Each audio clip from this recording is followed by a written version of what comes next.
안녕하세요. 해신의 이상현입니다. 5월 초에 있을 것으로 예상되었던 고정 장기 계약 입찰 공고가 아직까지 나오고 있지 않은 가운데 5월 현재 태양광 시장을 같이 살펴보도록 하겠습니다.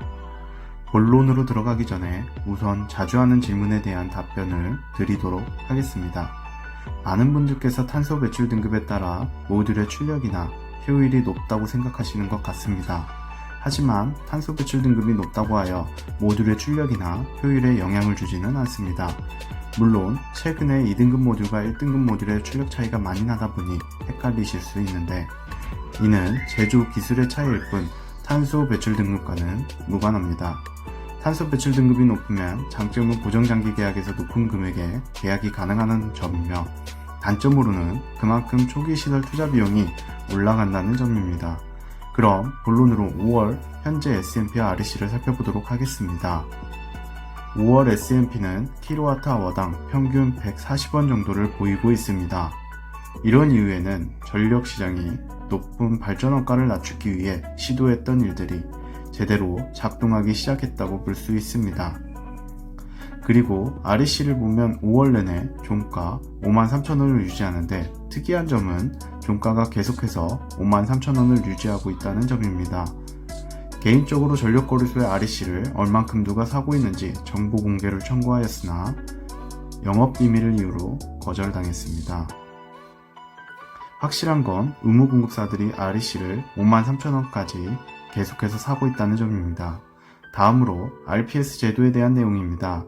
아직 일어나진 않았지만 현 정부는 연료비 변동과 무관한 재생에너지 발전 사업자가 연료비와 연동되어 S&P를 받는 구조를 정상적인 형태로 생각하지 않는 것 같습니다.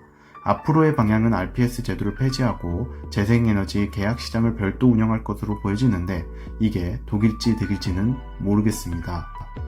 다음으로 아직까지도 고정 장기 계약 입찰 공고가 없는 가운데 최근 업계 간담회를 통해 업계의 이야기를 경청한 것으로 판단됩니다.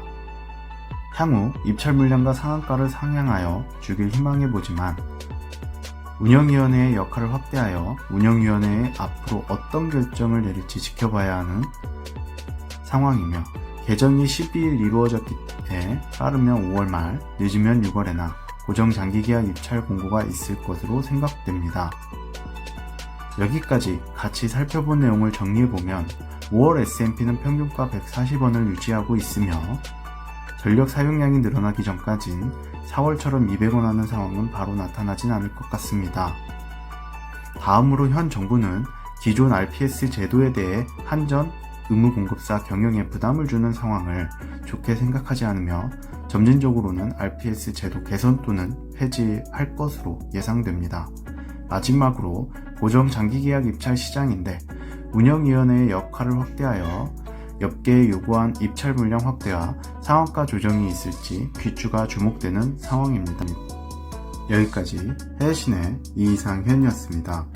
여러분들께서 태양광 사업을 하는 데 있어 제 영상이 조금이나마 도움이 되기를 바라겠습니다.